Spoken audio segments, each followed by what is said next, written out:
Salut tout le monde, on est dans Masechet Pesachim Daf Mem Zayin, page 47. Et on s'est arrêté, on s'est arrêté hier, en l'occurrence, une ligne avant la fin. On s'est arrêté ici hier. La souga qu'on a vue, alors c'est pas une souga très très simple aujourd'hui, mais la souga qu'on a vue hier, c'est que c'est la capacité qu'on a jugée du potentiel d'une chose. De dogma, si j'ai plus faim, plus personne dans ma maison, on a faim. On a tous fini de manger, on n'en peut plus, et dans 1 heure, c'est la fin de Yom Tov. Maintenant, Yom Tov, j'ai le droit de cuisiner normalement. C'est marqué dans la Torah que j'ai le droit de cuisiner. Si personne n'a envie de manger, est-ce que je peux faire un pas et me dire peut-être qu'il va y avoir des invités, Gamkacha, ce sera moutard. C'est ce qu'on appelle oil. Est-ce que potentiellement je peux me dire que ça va être mangé parce que peut-être qu'il va y arriver quelque chose? Ou est-ce que non? Je ne peux pas regarder le potentiel qu'il y a dans quelque chose qui est permis ou interdit. Je le regarde selon les faits tels qu'ils existent. Les choses vont être fixées, évidemment, souvent parce que moi, ma volonté ou ce que je vais décider de faire. Okay? Les dogmas, comme on a vu hier, est-ce que je vais décider de manger un kazaï de viande ou pas? Mais avant de voir si je vais le faire de facto ou pas, il y a une question de savoir est-ce que je peux juger du potentiel d'une action, ou d'une action potentielle pour être plus exact. On va avoir d'autres exemples aujourd'hui. Eitivé.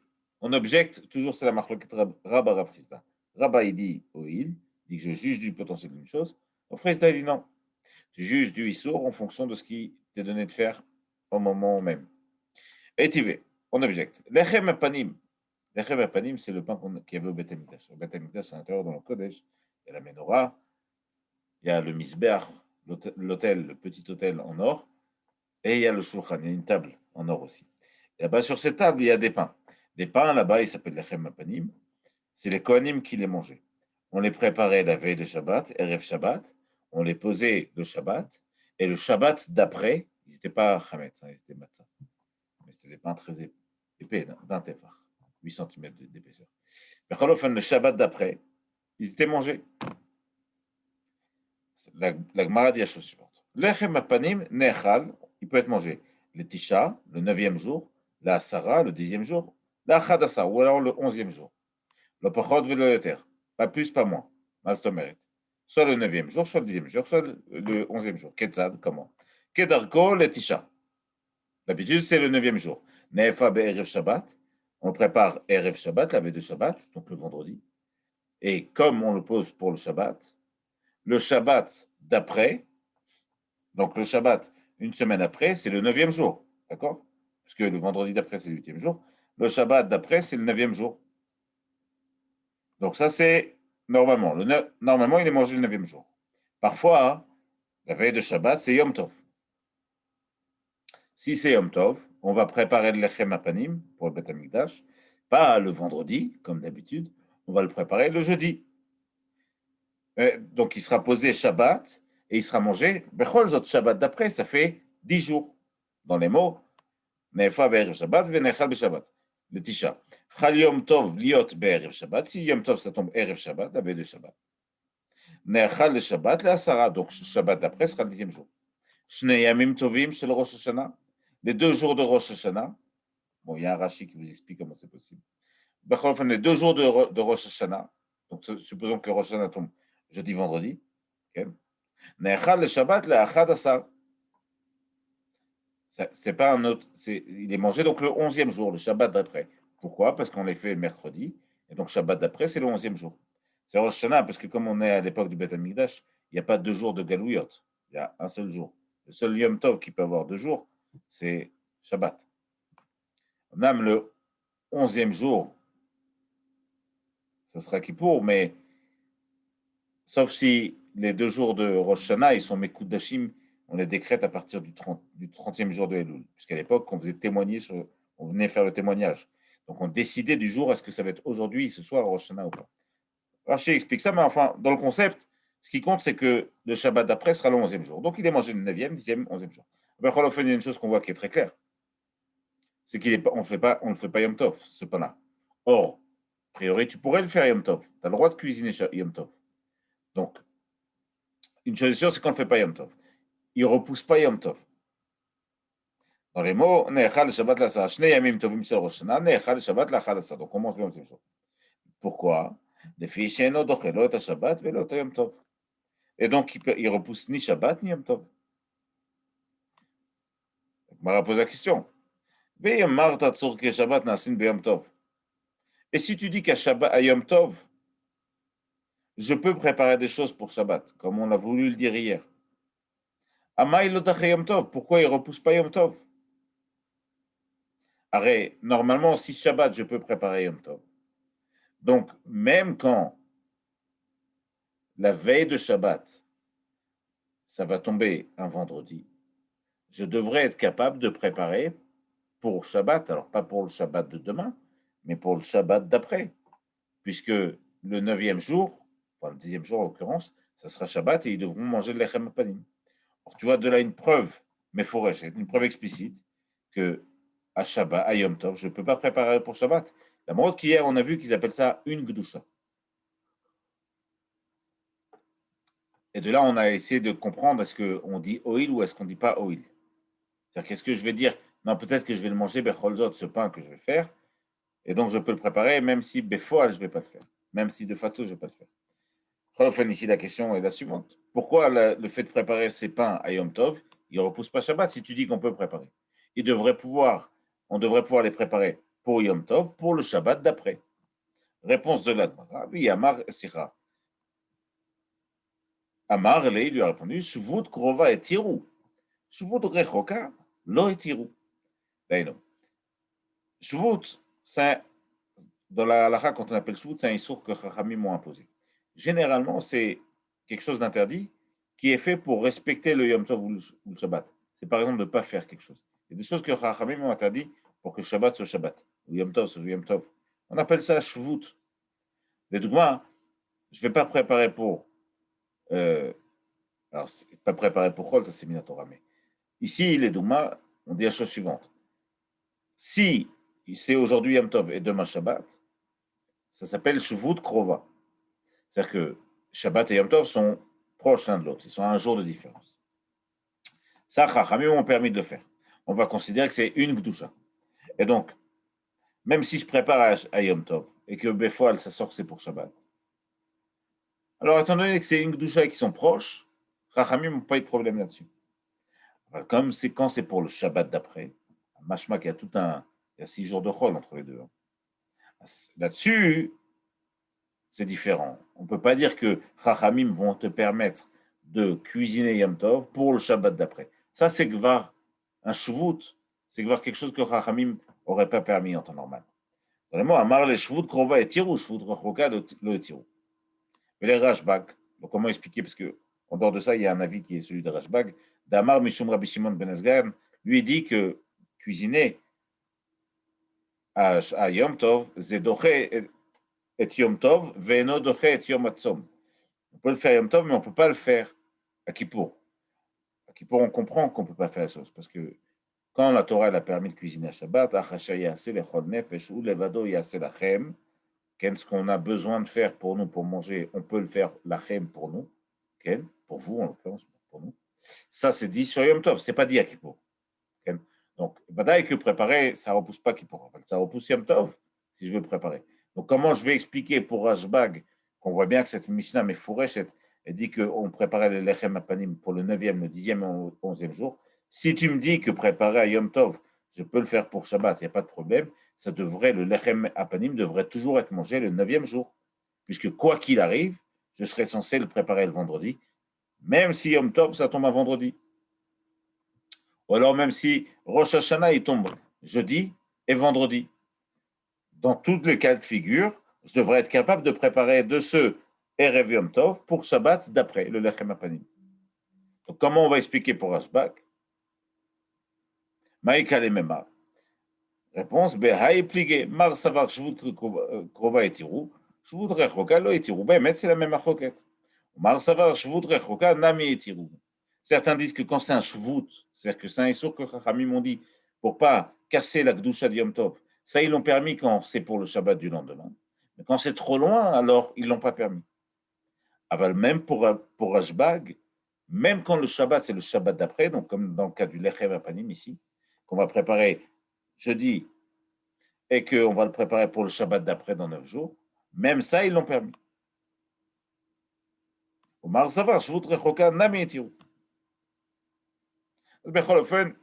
Ici, j'ai pas de preuve pour l'instant sur la question du oui. Meti Rav Mari. Objection de Rav Mari. Sheti Halechem. Sheti Halechem, c'est 2 pains qu'on prépare et qu'on apporte à Shavuot. Okay. Et eux, ces 2 pains, ils sont mangés avec un korban. Ils sont chametz, c'est un des rares cas. Ils sont mangés avec un korban. Ces 2 pains-là, en l'occurrence, quand j'apporte mon korban, comme à tous les chagim, on doit apporter des korbanot à tous les chagim, shlamim, etc. Tant que je n'ai pas fait le korban, je n'ai pas le droit de les manger. Okay. C'est-à-dire, maintenant, comme je n'ai pas le droit de les manger, on va voir que la Mishnah dit, elle a l'air de dire qu'il faut que je les prépare la veille. Si elle me dit que je dois les préparer la veille, pourquoi les préparer la veille? A priori, parce que Behemet, si je les prépare pendant Yom Tov, il va y avoir un intermède, un espace de temps dans lequel je ne pourrai pas le manger. Entre le moment où je l'aurai préparé et le moment où j'aurai apporté le korban. Or, à Yom Tov, ce que je prépare, je dois être capable de le manger maintenant. Donc, a priori, ici, j'ai une preuve de dire est-ce que je dis oil ou est-ce que je dis pas oil. Est-ce que je vais regarder la capacité potentielle à manger la chose ou pas? On voit ça dans les mots. Et nous Ken. Sheti alechem. Enan nechalot lo pachot mishnaim velo yoter al shosha. Ils sont mangés le 2e ou le 3e jour du jour où ils sont faits. Ketzad. Comment? Nefot erev Yom Tov. On les prépare la veille de Yom Tov. Nechalot le Yom Tov le shnaim. On les mange donc le lendemain. C'est le 2e jour. Chal Yom Tov liot achar Shabbat. Si Yom Tov, c'est après Shabbat, donc la veille de Yom Tov, c'est Shabbat, donc je ne peux pas, évidemment pas les préparer pendant Shabbat. Nechalot le Yom Tov le Shlosha. On les mange donc le 3e jour. Puisque je les prépare vendredi, et Shabbat, c'est Shabbat donc, et le lendemain, c'est Yom Tov, le premier dimanche, et donc c'est Yom Tov, et donc ça sort que je le mange le 3e jour. Les filles, pourquoi? Parce qu'elle repousse cette préparation du pain. Elle ne repousse ni Yom Tov ni Shabbat. Elle ne repousse pas Shabbat, ça on le sait déjà. Mais pourquoi elle ne repousse pas Yom Tov? A priori, c'est pour Yom Tov qu'on l'a fait. Et si tu me dis que je peux préparer pour Shabbat à Yom Tov, toi tu veux me dire que je peux préparer, je peux préparer quand je suis à Yom Tov, je peux préparer pour Shabbat. C'est ce que tu voulais me dire plus haut. Tu veux me dire que de Yom Tov, je peux préparer à Shabbat. Si tu dis que ça, c'est possible, que de Yom Tov, on peut préparer à Shabbat, à plus forte raison que de Yom Tov, je peux préparer à Yom Tov lui-même. C'est une évidence. Veyamarta tzorke Shabbat nasin b'Yom Tov. Ashta de Shabbat b'Yom Tov shari. Là, tu veux dire que de préparer de Yom Tov pour Shabbat, c'est permis. De Yom Tov b'Yom Tov mibae. J'ai besoin de dire que j'ai le droit de préparer de Yom Tov à Yom Tov. Et donc, qu'est-ce qu'on a marqué? Ken Nachon. Ken Raya le Rabba. Rabba qui dit que oil. Arrête. Tu vois bien que, étant donné que en temps normal, j'ai pas le droit de préparer de Yom Tov à Shabbat, quand on a permis là-haut de le faire, c'est forcément qu'on dit que oil, puisque potentiellement il va y avoir quelqu'un qui va venir, je vais considérer ça et je vais permettre de préparer le pain. La preuve que c'est comme ça, c'est qu'en temps normal, j'aurais pas eu le droit de le faire. La preuve qu'en temps normal, j'aurais pas le droit de le faire, elle est là la preuve. C'est que en temps normal, si je ne peux pas manger ce pain tout de suite, je ne dois pas le faire. D'où je sais ça? Le Sheti Alechem. Le Sheti Alechem, tant que je n'ai pas apporté le korban, je n'ai pas le droit de le manger. Donc ça embête Rachamim. À cause du fait qu'il va y avoir un moment où je n'aurai pas le droit de le manger, je n'ai pas le droit de préparer pendant Yom Tov. Parce qu'il n'est pas apte à être mangé tout de suite. Donc Rachamim me dit non, ça, Sheti Alechem, prépare-le la veille, ou l'avant-veille même s'il faut. Mais ne prépare pas pendant Yom Tov. Ni même pendant Yom Tov même. Parce qu'il va y avoir un moment où tu ne pourras pas le consommer. Acheta de Shabbat de Yom Tov. De Yom Tov, mais Yom Tov, mais donc ça, c'est encore une fois une preuve pour Rabat. De dire que quoi? De dire que quand on a permis dans la page d'hier à cuire le pain, à Falpi qu'il n'aurait peut-être pas des invités, mais que potentiellement il va y avoir, hypothétiquement il va y en avoir. Rabat dit, tu es obligé de regarder le cas hypothétique, et à cause de ce cas hypothétique, on va lui permettre de faire certaines choses. Rav Frizda dit non. Réponse de Rav Frizda pour repousser cet exemple, qui est quand même une couchée assez forte. Shani Atam. Non, c'est différent. Pourquoi c'est différent? D'Amar Kra Lachem. Quand la Torah permet à Yom Tov de cuisiner, elle dit Ah, Chacha Yase Lechol Nefesh ou Levado Yase Lachem. Ça sera fait pour vous. Lachem, Velo la Gavoa. Rav Frizda dit Lachem, pour vous, tu as le droit de faire à Shabbat, tu as le droit de cuisiner Sikha Yom Tov pour toi, mais pas pour le Beth Amikdash. Lachem, c'est marqué. Donc, lachem, quand c'est pour toi, tu peux cuisiner autant que tu veux. Et donc, comme tu peux cuisiner autant que tu veux, et même cuisiner pour Shabbat, mashma, ça veut dire qu'on ne dit pas oil, ce que veut dire Afrizda là-haut. Mais quand c'est pour le Beth Amikdash, comme la couchia que tu me poses ici, ou d'ailleurs la couchia d'avant sur le lechem apanim, alors, pour le Beth Amikdash, je n'ai pas le droit de cuire à Yom Tov. Pourquoi? Parce qu'il y a marqué lachem, lachem velo la gavoa. Pour vous, mais pas pour le Beth Amikdash. Ou le Rashbag. Et comment je m'en sors avec Rashbag? Rashbag, on a vu qu'il permet, lui, là-bas. D'Amar Mishum Rabbi Shimon ben Asgan, Dochet Yom et Yom Tov, et Yom Tov, Maïka Levemar. Comment je vais expliquer, lui, ça, que j'ai pas le droit, ici, de faire mashma à cause du fait de qui est marqué lachem. Ça va là qu'à Abashaoul. Lui, Rashbag, il pense comme Abashaoul. Qu'est-ce que pense Abashaoul? D'Amar lachem, lachem velo lanochim. Lui, le mot lachem, il n'explique pas que c'est pour vous et pas pour le Beth Amikdash. Lui, il explique que c'est pour vous et pas pour les goïms. Ça veut dire que ce que la Torah me permet à Yom Tov de faire, c'est de me préparer à manger à moi. Mais pas à un goï, puisqu'il peut le faire lui-même. Et moi, en temps normal, je n'ai pas le droit de le faire. Mais comme c'est Yom Tov, alors on me permet de le faire pour moi, mais pas pour les autres. Lachem velo lanochim. On n'a toujours pas de réponse sur ce oil. Shalach le Rav Frizda le Rabba. Rav Frizda, il a envoyé quelqu'un, Rav Acha, il a envoyé poser une question à Rabba. Une couchia. Il est venu avec une couchia. Le Rabba. Beyad Rav Acha bar Ravuna. Mi amrina noil. Est-ce que Bemet, on dit oil? Est-ce que tu es sûr qu'on juge toujours du potentiel de la chose? Alors, accrochez-vous un petit peu ici.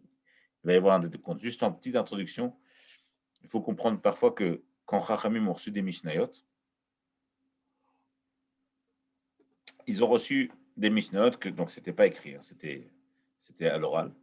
Et ils reçoivent soit comme pas des histoires, mais soit comme un acte. Par exemple, celui-là, il a fait ça, il a eu cette punition. Ou alors celui-là, il a fait ça, on lui a dit que c'est assaut. Et souvent, ils reçoivent des comptes. Parce que la manière de remonter le fil pour trouver qu'est-ce qui était permis et assourd, c'est ce qui intéresse Rachamim quand ils transmettent une halakha. Ce n'est pas la halakha en soi, ce qu'on a malheureusement perdu aujourd'hui, mais ce n'est pas la halakha en soi qui les intéresse, c'est comment remonter dans la halakha. Et donc, on va voir ici deux exemples qui sont très parlants. Le premier exemple, la couchia que Rav Frizda pose à Rabat. À propos de oil, à propos du fait que une chose, si elle est potentiellement faisable et permise, alors on va te le permettre. Ve'atnan, on a une braïta, une mishnah, non, Masechet Makot, qui dit la chose suivante. Il y a une personne qui va faire un sillon, et lorsqu'elle fait son sillon, elle va être capable, dans la terre, comme ça, elle va être capable, dans une action, de faire 8 isurim différents. Comment c'est possible? On va voir. Il aura fait 8 isurim dedans. Hein? Okay. Comment c'est possible, ça, Bémet? Bon, il a pris, par exemple, dans sa charrue, enfin, pour pousser sa charrue, il a pris Shor Vechamor, un taureau et un âne. Déjà, ça, c'est un issou. Il n'a pas le droit de le faire. C'est Kilaïm. Mais non, on n'a pas le droit de labourer ou d'utiliser en même temps deux animaux différents, Shor Vechamor, ou deux espèces différentes. Ve'en Mukdashim. Et en plus, ils ont été Mukdashim. Le Shor, il a été promis pour faire un korban, donc c'est un issour d'avoir utilisé le korban. Le chamor, il a été utilisé promis pour le Beth Amikdash, pas comme korban, mais comme bien. Donc c'est un troisième issour. Ça fait 1, 2, 3. Vekilaim, bekerem. Et en plus de ça, lorsqu'il fait les sillons, il repousse la terre, ça recouvre du raisin et du blé, les dogmas. Donc on est dans quelque chose de très hypothétique, mais ce qui nous intéresse, c'est le cas, même s'il est purement théorique, de combien d'issorim on arrive à regrouper en même temps. De là, je vais pouvoir déduire certaines choses. Donc, Vekilaim Bekerem, Kilaim, c'est le fait de planter ou de recouvrir. Il suffit que je recouvre de terre un grain de raisin et un grain de blé pour que ce soit Kilaim. Veshvit, et en plus, on est la Shvit, l'année de la 7e année. Il y a marqué ça, Dechal Utisra, je n'ai pas le droit de semer et de labourer la 7e année. Et en plus, Yom Tov, c'est Yom Tov, avec c'est Yom Tov Asso. Et en plus, ça se passe dans un cimetière. Et lui, il est Cohen et Nazir, avec Touma, dans un cimetière. S'il est Cohen, il est marqué, le Nefesh Loitama. Il n'a pas le droit de se purifier. Le Cohen n'a pas le droit d'être au cimetière. Et en plus, s'il est Nazir, un Nefesh Met Loyavo, Rachidi ici. Il n'a pas plus le droit de se rendre tamé, de devenir impur dans un cimetière. C'est machma qu'il a fait combien de nuits? C'est oui, il en a fait 8. Question de reprise ça. Veyamrin an oil. Si on disait que oil, une chose, si elle a le potentiel d'être permise, je la permets. Aharisha lolichayev. J'aurais pas dû lui rajouter un issour sur le fait qu'il a été choresh, qu'il a fait ceci. Oil vechazé, les kisouida. Le fait d'avoir Yom Tov fait le sillon et recouvert la terre, donc c'est l'action de faire le sillon, c'est quand je pousse la terre sur le côté et pas. Je peux dire que non, ça aurait pu me servir dans quel cas? Si, par exemple, je veux, il y a une halakha qui dit que quand on fait la shrita à un poulet, il faut recouvrir le sang. C'est Minatora. Sur les animaux, sur le bétail, non, mais sur les animaux sauvages ou alors sur les volailles, il faut oui le faire. Les animaux sauvages, le daim, le cerf, comme ça. Donc, sur ces chayav et off, sur chayav et off, il faut qu'il soit il faut recouvrir le sang. Comment je couvrais le sang? Si j'ai fait la shrita et j'ai le droit de faire la shrita d'un poulet, Yom Tov. Si je fais la shrita, il faut que je prenne de la terre et que je recouvre. Normalement, je n'ai pas le droit de prendre cette terre à Yom Tov et de recouvrir, parce que sinon, c'est comme un petit sillon, c'est un issour. Pour la mitzvah de Kisuyidam, j'ai le droit de le faire. Donc, la Gemara, Rav Friza, il pose une question. Il dit on a compté 8 issourim. Or, si j'étais capable de juger du potentiel d'une chose permise, mais dogma, quand il a fait le sillon, tu lui as compté un issour, un des 8, c'est celui-là. Pourtant, tu pourrais très bien dire que peut-être qu'il va s'en servir pour recouvrir le sang d'un poulet qu'il va faire pendant Yom Tov. À ce machma que si on disait oil, si je juge du cas hypothétique et potentiel d'une chose permise, je devrais compter 7 issourim, mais pas 8. Mais Amrinan oil, acharisha loli chayev. Je ne devrais pas l'inculper là sur ce 8e issourim. Oil vechaze, kisudam. C'est pas. Parce qu'il peut servir à recouvrir le sang. Alors on va aller un peu dans le tiroutz, sans rentrer dans les détails, mais il faut, Rabat, il doit sortir de ces situations. Il doit trouver un cas où, effectivement, on a enseigné cette Mishnah, même si c'est un cas qu'on a dans la Gemara. J'ai jamais eu la confirmation d'un grand Rav s'il est vrai ou pas ce cas, mais pourtant, je le dis tout le temps. Dans la Gemara, tu peux expliquer une Mishnah de la manière dont tu veux, tant que tu arrives à avoir raison. Tant que tu arrives à avoir raison et que tu restes en logique et en phase sur tout ce que tu vas dire dans tout le chasse, dans les 63 Masertot, alors tu as le droit de le dire. Et donc lui, il va dire que la chose suivante, évidemment, on parle de Avanim et Kurzalot. Ces pierres qui sont comme ça, on ne peut pas faire de Harisha. Elles peuvent pas, je ne peux pas m'en servir pour recouvrir le sang. Il m'a dit non. Nagid que c'était des pierres comme ça qui sont dures, mais Réouin les Kotcham, il aurait pu baisser d'air en poussant, il aurait pu les briser. Avec Tisha B'Yom Tov Mishare. Est-ce qu'on a le droit de faire ça Yom Tov? Je crois que non. Réponse non. C'est un Nagid les Kotchan qui la Hariyat. qu'il fait en chinouille, en changeant la manière dont il fait, comme c'est pour une mitzvah, alors il le fait bechol zot. Réponse, non, betsoulma, on va dire que c'est dans une tsoulma. C'est des pierres qui sont dures. Des pierres qui sont dures, tu ne peux pas les briser. Et donc, comme tu ne peux pas les briser, elles ne peuvent pas servir au kisudam. Pourquoi il parle de pierres dures? Parce qu'il veut se sortir de cette situation où c'est potentiellement utilisable pour recouvrir le sang. On va dire, non, c'est pas possible qu'on parle de tsunma. Barzria, est-ce qu'on peut s'en servir? Est-ce qu'un champ qui a des grosses pierres comme ça, on peut là-bas semer des choses? Vadaï que non. Donc, elle ne parle pas de ça, la Mishnah.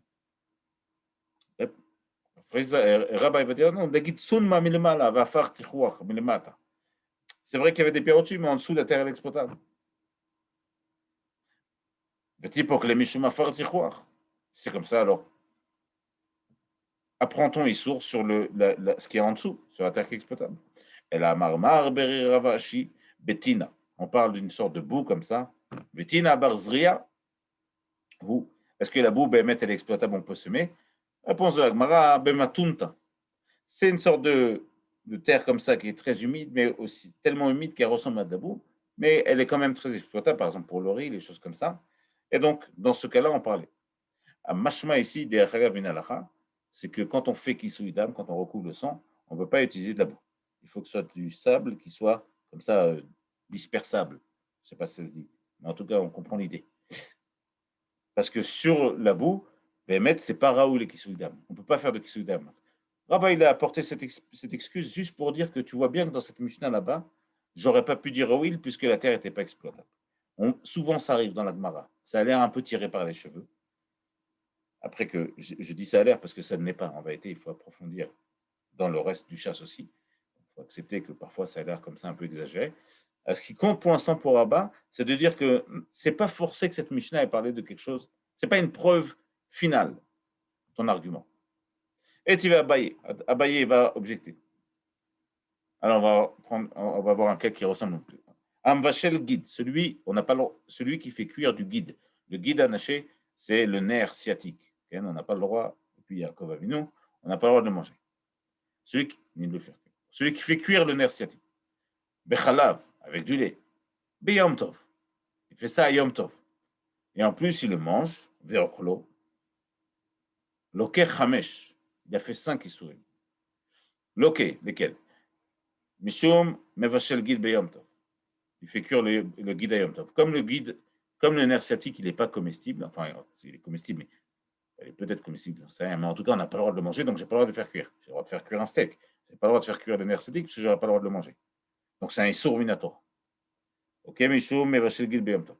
Veloke Mishum Ochel Guide. Et en plus, j'ai pas le droit de manger, il le mange. Veloke Mishum Mevashel Basar Vechalav. Et en plus, je fais cuire du lait et de la viande, ça, j'ai jamais le droit de le faire.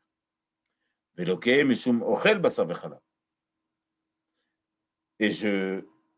Et en plus, j'ai un autre issue parce que j'ai mangé ce basar vechalav, ce lait et la viande, le guide et la viande, et le lait. Veloke Mishum Avara. Et en plus de ça, j'ai un dernier issue, un cinquième, parce que j'ai fait cuire. J'ai allumé du feu. Mais en Yom Tov, j'ai le droit, mais là, j'ai allumé du feu pour faire cuire quelque chose d'interdit, donc ça aussi, ça sauve. La Gemara dit, V'yamrin anoil. Si je juge du potentiel, Avara lo lechayev. Pourquoi tu vas l'inculper pour ce feu? Oil de chazel et tzorko. Peut-être qu'il aurait pu l'utiliser pour après faire cuire, faire chauffer son café. Ça, c'est moutard de le faire Yom Tov. Donc, je ne vais pas dire qu'il a fait quelque chose d'interdit si je juge du potentiel de la chose. J'espère que vous êtes bien accrochés toujours. Ce n'est pas une page très simple aujourd'hui. On s'accroche. Oil va avara, l'olechaev, oil de chazel et tzorko. Amarle afik avara. Donc, Rabat, il va rentrer dans les comptes. Il va dire, d'accord, tu as raison. Fais sortir la avara. C'est-à-dire qu'il sait qu'il y a 5. Il doit retrouver 5 isouris. Fais sortir la avara, afik avara, ve'ail guidanaché chez le nevela. Et fait monter, littéralement, c'est-à-dire compte que c'était le guidanaché, le nerf sciatique du nevela. D'un animal qui est, la chute n'a pas été faite correctement, qui est mort. Il dit, mais regarde, quand Rabbi Chia il a enseigné ça, il a dit que il y a 2 issourim qui sont faits sur ce qu'il a mangé, Béchaloch al Bishulo. et 3 sur ce qu'il a cuit. Okay? Les 2 qu'il a mangé, c'est Bassar, Vachalav et le guide. Le lait, la viande et le guide. Et les 3 qu'il a cuit, c'est d'avoir cuit à Yom Tov, je crois au début, d'avoir cuit le guide anaché et d'avoir cuit Bassar, Vachalav. Veita shalosh lachidato. Et si ce que tu dis c'est vrai, c'est que finalement j'ai dû faire sortir la vara et compter à la place d'avoir mangé du guide anaché d'une hersétique du nevela, d'un animal qui n'est pas cachère, c'est pas qu'il n'est pas cachère. Pas cachère parce que c'est important de dire, s'il n'était pas caché, l'animal, il n'y aurait pas Bassar Vechalav. Non, c'est un animal, une vache dont on n'a pas fait Ashketa comme il faut. Becholofen, je devrais compter 3 Isurim, 3 interdits sur ce qu'il a mangé et 2 seulement sur ce qu'il a cuit, l'inverse.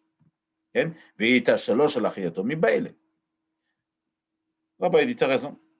Et là, fik avara, donc on va sortir avara, ve'ail atse mukte. Et quant à la place qu'il a utilisé des bois qui sont mukte. Mukte, c'est un Isur à Yom Tov et à Shabbat. À Yom Tov et à Shabbat, ce que je n'ai pas prévu pour Yom Tov ou Shabbat, je n'ai pas le droit de le porter, de le toucher. C'est mukte. Soit ce que je n'ai pas prévu, soit ce que je n'ai pas le droit d'utiliser. Dougma, je n'ai pas le droit de porter mon téléphone Shabbat. Ça sourd, parce que ça sourd d'utiliser le téléphone Shabbat. Je n'ai pas le droit de porter un marteau Shabbat, parce que ça sourd. Ah, si c'est un marteau pour couper, pour casser une noix, j'ai le droit. Parce que putain, il devient moutard. Becholofen. Je sors la Havara et je fais rentrer Moukhtse à la place. Kouchia de Rafrezi, Moukhtse de Raïtahum. Depuis quand Moukhtse c'est Minatora? C'est Chachamim qui ont institué Moukhtse. Amar Lehin, Rabba Bemet, celui qui a fait Masechet Betsaï, le sait, pour Rabba, Moukhtse c'est Minatora. Moukhtse, on apprend ça d'un pasuk d'Irtiv, Ve'aya Bayom Hashishi, Ve'echinu et Asher Yaviu. Là-bas, dans la Torah, il y a marqué Bemet, pasuk dans Shemot, là-bas, והיה ביום השישי ויכינו את אשר יביאו והיה משנה על אשר ילקטו יום יום פרשת המן. בכל אופן, la Torah dit que le 6e jour, ils préparaient ce qu'ils allaient apporter. Mashma Rabba, lui, il apprend de ça que le Moukhtse, que tout ce qui est Moukhtse à Shabbat, c'est Minatora. C'est-à-dire que Béhémet, la Torah a interdit de toucher quelque chose que je n'ai pas prévu de prendre pendant Shabbat. Ve'azara miacha, et en plus de ça, il y a un avertissement dessus, Milot ha'aseh kol melacha. Donc, Mashma, pour Rabba, c'est sûr que Moukhtse, c'est Minatora. Amar, il lui a répondu. Bon. Il lui a répondu les choses suivantes. Vea, Atuda Marta, c'est toi-même qui as expliqué le pasuk suivant. Be'aimin et merav chizda. Va'amre le be'aimin et meravuna. Ou alors que tu aurais demandé soit à Rav Chizda, soit à Ravuna. Enfin, kacha ou kacha, tu as posé la question et tu as donné ce pshat. Tu as expliqué comme ça. Sur le pasuk qu'il y a. Le pasuk, il est là. C'est un pasuk dans Yecheskel. וזה אחת מן הצאן, מן המטעים, ממשקי ישראל למנחה, ולעולב ולשלמים, לכפר עליהם נאום אדוני אלוהים. Sur ce qu'il faut apporter comme korban. Là-bas, Yecheskel, il va donner des détails. Il va dire, וזה אחת מן הצאן, un c'est donc un animal du bétail. Min הצאן, מן המטעים, on va voir dans les détails ce que ça veut dire. Sur l'interprétation du verset, tu as dit la chose suivante, comme ça. Tu as dit que sur chaque mot, il faut apprendre quelque chose. Voilà ce que tu as dit toi-même, Rabat. Il faisait. Okay. C'est. Me'afar ve'shachato tamid. Concernant la braïta, on dit qu'on a. Que quelqu'un, il prend pendant Yom Tov, il prend un animal du troupeau et il l'apporte comme korban tamid. Pour le Beth Amikdash. Korban tamid. Il fait ça Yom Tov, en plein Yom Tov, sans l'avoir préparé la veille. Mahou, est-ce que c'est permis ou pas? Là-dessus, on apporte ce passage. Va ta martlan, toi tu nous as dit.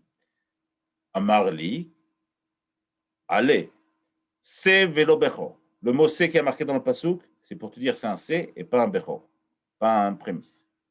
Donc ce passouk va dire qu'est-ce qui est permis, qu'est-ce qui est interdit. Comme ça, ils ont compris ce passouk dans Yecheskel. Achat, il est marqué c'est achat. Achat, velo maaser, un, et qui vient pas du maaser. Minatson, velo palgas, dans la première année de leur vie, et pas le 13e mois. Minamataim, concernant le Nesser, le vin qu'on apporte avec ça, il faut que ça vienne Minamataim, Mimotar Shtemeot, Shinishtaïru Babor. Ça, c'est une halakha, sans rentrer dans le détail pour l'instant, c'est que c'est 1 sur 200 de ce qui est resté dans la cuve de vin qu'il apporte. Pourquoi? Parce que de là-bas, on apprend Mikan, ce que dit l'Agmara, Mikan Orla Shebetela Bemataim. De là, on apprend que 1 sur de sang, ça annule le or là. Mimashke Israël, qui vient d'un Israël. Minamotar le Israël, de ce qui reste à un Israël. Mikan Amrou, de là on a dit, En Mevin Nesachin Minatevel, que ce qui est permis au Israël, tu peux l'apporter comme Nesser. Nesser, c'est ce qu'on apporte avec le Corban. Tu peux l'apporter de ce qui appartient à Israël, ce qu'il a le droit de manger, mais pas quand c'est du Tevel. Tevel, c'est une vendange, une récolte dont on n'a pas encore pris les prélèvements pour les Kohanim et les Lévim. La Gemara dit, Yachol lo yavim min hamuktzeh.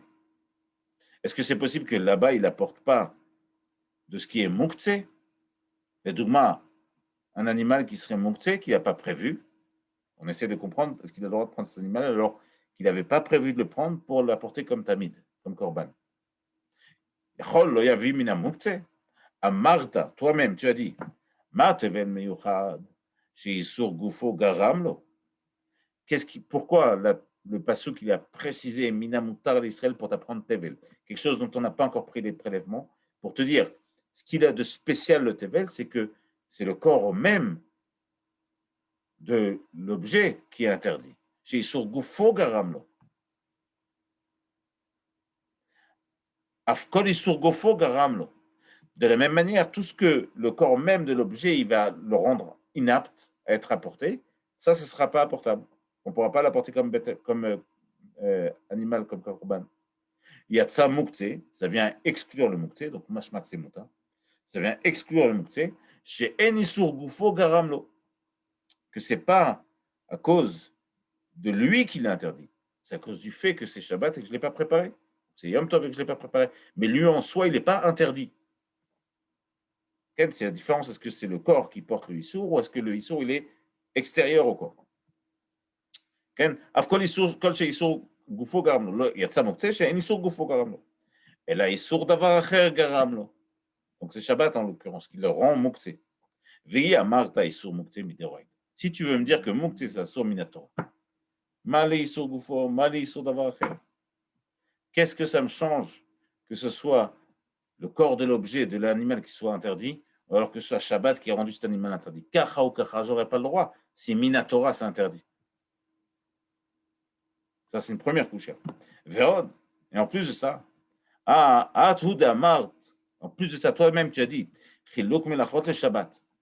À Shabbat, quand je fais plusieurs melachot, même sur une melacha, si elle est interdite pour deux raisons, je vais devoir apporter deux korbanot. Chiluk melachot le Shabbat. Mais à Yom Tov, une même melacha, même si elle est interdite pour deux raisons, j'apporte qu'un korban. Ve'en chiluk melachot le Yom Tov. Et donc, mashma, que dans le cas ici qu'on a vu, mashma que, puisque j'ai fait cuire,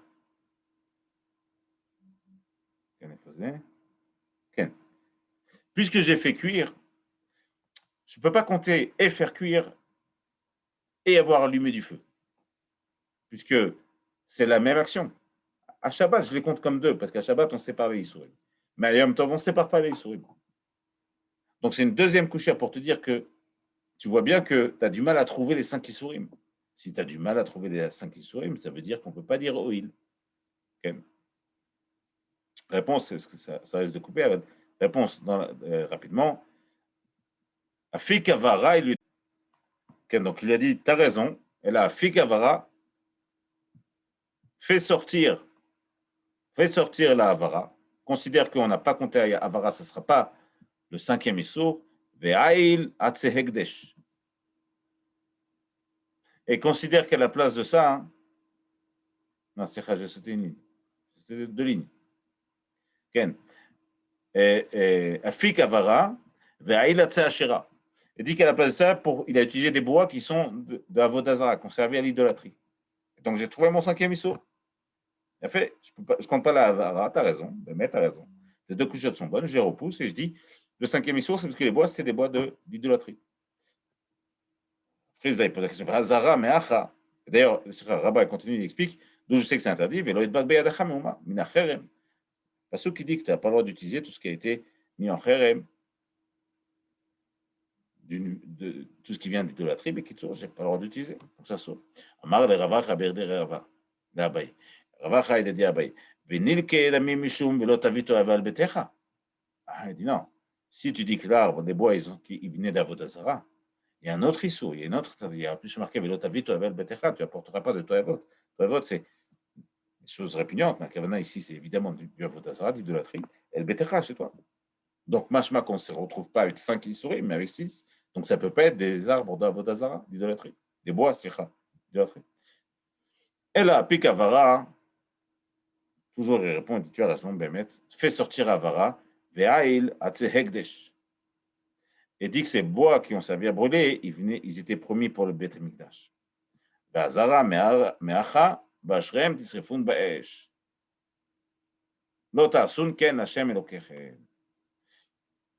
Ça, ces bois-là, vous les brûlerez, mais vous ne ferez pas comme ça à Hachem. Machma que je n'ai pas le droit d'utiliser ces bois qui ont été promis pour le Beth Amikdash. Grâce à ça, je retrouve mon 5e issour. Si je retrouve mon 5e issour, je peux persister et dire Oil, ce que pense Rabat ici. Adkan, Daf Mem Zain,